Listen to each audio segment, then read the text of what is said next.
খোদার আমার মুরব্বীরা আছে কিনা জানি না, কাউরন বাজারের সভা ছিল। হযরত মাওলানা আব্দুল গফফার সাহেব রহমতুল্লাহ আলাইহি উনি কাউরন বাজারের সভায় বয়ান করতেছিলেন। আমাদের রাষ্ট্রপতি এরশাদ সাহেব পাশে বসা ছিল, উনি তখন রাষ্ট্রপ্রধান। আব্দুল গফফার সাহেব হাসতে হাসতে বলতেছিল এরশাদ সাহেবকে লক্ষ্য করা যে আপনি আমাদের রাষ্ট্রপ্রধান, আমাদের একটা নীতি আছে, রীতি আছে, প্রথম দিন বাসর ঘরে যদি বউকে দেখতে হয় তাইলে আমাদের দেশে টাকা দিয়ে দেখতে হয়, মধ্যখানে শালা শালিরা পর্দা ধরে, জামাই যতক্ষণ পর্যন্ত টাকা না দেয় তো পর্দা উঠায় না, নিজের বউয়ের চেহারা দেখতে দেয় না।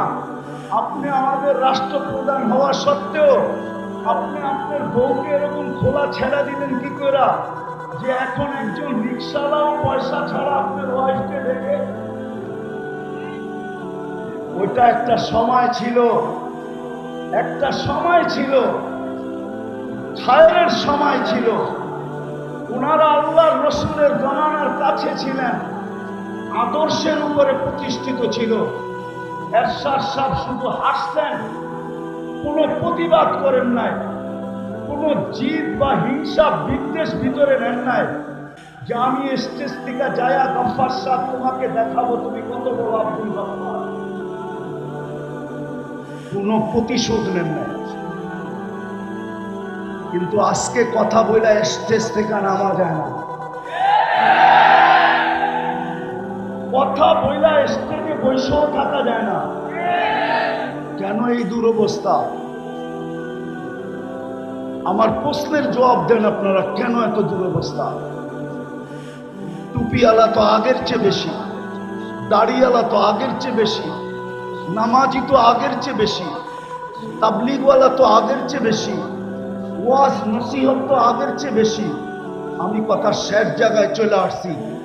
আজকে আমরা আল্লাহর রসুলের আদর্শকে শুধু একটা ব্যানারে আবদ্ধ করছি।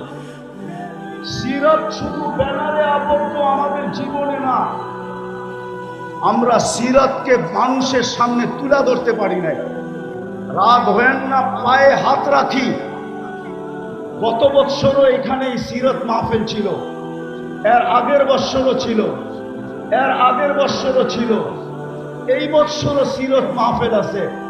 কিন্তু পায়ে হাত রেখা বলবো, শুধু বৎসরে একটা সিরাত মাহফিল করার দ্বারা জাতির ভিতরে সিরতের আকর্ষণ আসবে না, বরং আমাদেরকে রবিউল আউয়াল মাস পুরাটা প্রত্যেক মহল্লায়, প্রত্যেক মসজিদে, প্রত্যেক গলিতে, প্রত্যেক এলাকায় সিরতের প্রয়োজনীয়তা যদি মানুষের সামনে তুলে ধরতে পারি, সিরতের উপকারিতা যদি মানুষের সামনে তুলে ধরতে পারি, যে সিরতের দ্বারা আল্লাহর রসুলের আদর্শ দ্বারা যদি আদর্শবান হই তাইলে আমাদের সমাজটা কিরকম হবে, এই চিত্রটা যদি আমরা তুলে ধরতে পারি তাহলে খোদার কসম হইতে পারে আমাদের সমাজ এরকম হবে যে এই সমাজটা সারা দুনিয়ার ভিতরে মডেল হিসাবে রূপান্তরিত হবে।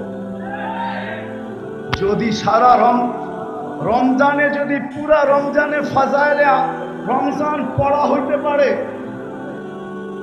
হজের মাসে যদি পুরা মাস ফাজাইলে হজ পড়া হতে পারে, তাহলে রবিউল আউয়াল মাসে প্রত্যেক মসজিদে কোন সিরাতের কিতাব পড়া হয় না। আমরা সবাইকে সিরাতের কিতাব পড়তে বলি না কেন? সবচেয়ে ছোট একটা সিরাতের কিতাবও তো পড়তে বলতে পারি। সিরাতে খাতেমুল আম্বিয়া সবচেয়ে ছোট সিরাত। আমরা কেন আমাদের যুবকদেরকে উজ্জীবিত করতে পারি না? আমাদের যুবকরা সারা রাত্র নেটের ভিতরে থাকে, আনলিমিটেড সারা রাত্র ব্যয় করতে থাকে, অথচ অল্প একটু নেট খরচ হবে সিরাতে খাতেমুল আম্বিয়া পড়তে। আমরা কলেজের ছেলেদেরকে কেন হাতে পায়ে ধরে উদ্বুদ্ধ করতে পারি না? কেন স্কুলের ছেলেদেরকে পারি না? কেন ইউনিভার্সিটির ছেলে মেয়েদেরকে পারি না? আমার কথা একমত হবেন কি হবেন না জানি না। আমি দুনিয়া ঘুরা বলতেছি, আমি আপনাদের স্বাধীনতা দেখি নাই, কেননা আমি জুলাইয়ের 18 তারিখে চলে গেছি, আমি আগস্টের 18 তারিখে বাংলাদেশে আসছি।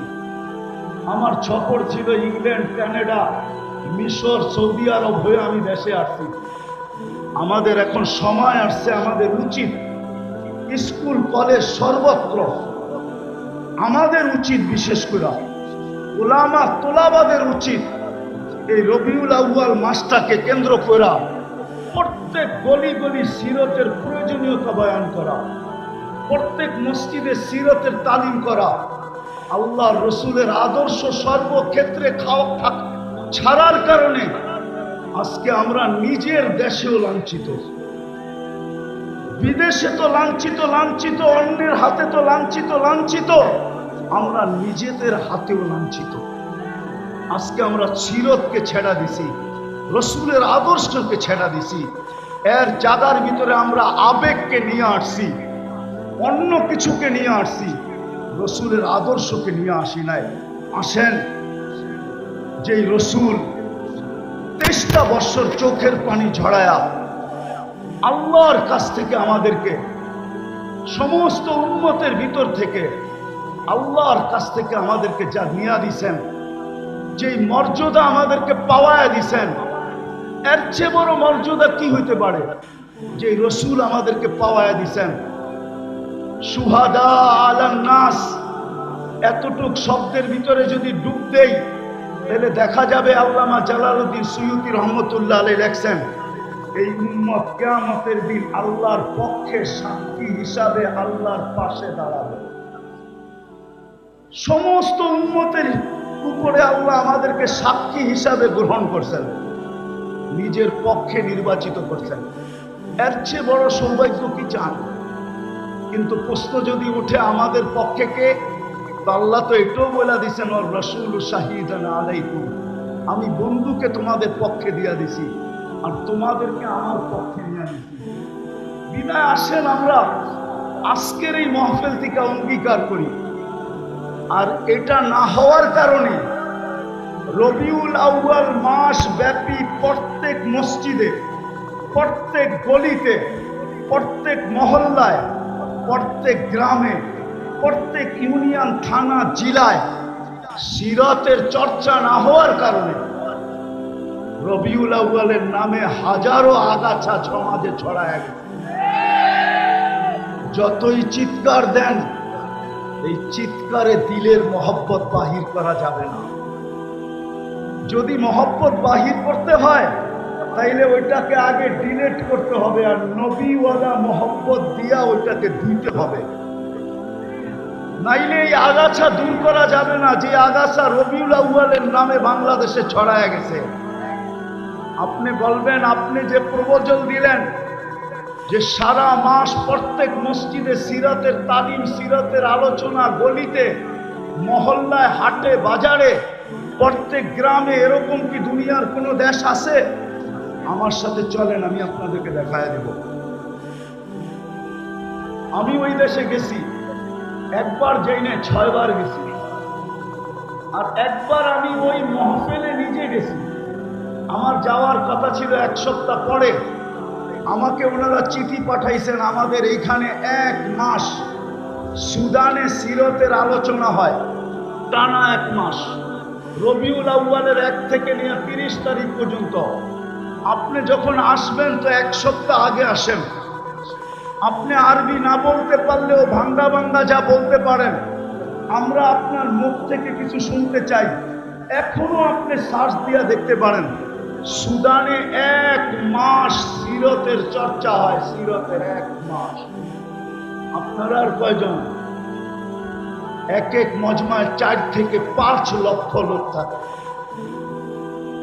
চলেন, আমি ইয়ামান 4 বার গেছি। ইয়ামানে 1 তারিখ থেকে 30 তারিখ পর্যন্ত, মাসের শেষ পর্যন্ত প্রত্যেক মসজিদে সিরতের চর্চা হয়। দুনিয়ায় আরো দেশ আছে, মরক্কো, জাজায়ের, টিউনিসিয়া, মরিতানিয়া, সারা মাস সিরতের চর্চা হয়। আজকে যদিও আমি আসার ছিলাম না, কিন্তু এমাদউদ্দিন সাহেবের বারবার ফোনের কারণে আসছি। আমি রাত্রি চলে যাব, আমার সফর পুরিয়ায়। কিন্তু আমি আসছি আপনাদের কাছে শুধু এই দরখাস্তটা রাখার জন্য। আজকের এই মজলিস থেকে আমরা ওলামা তোলাবা অঙ্গীকার করি যে বাকি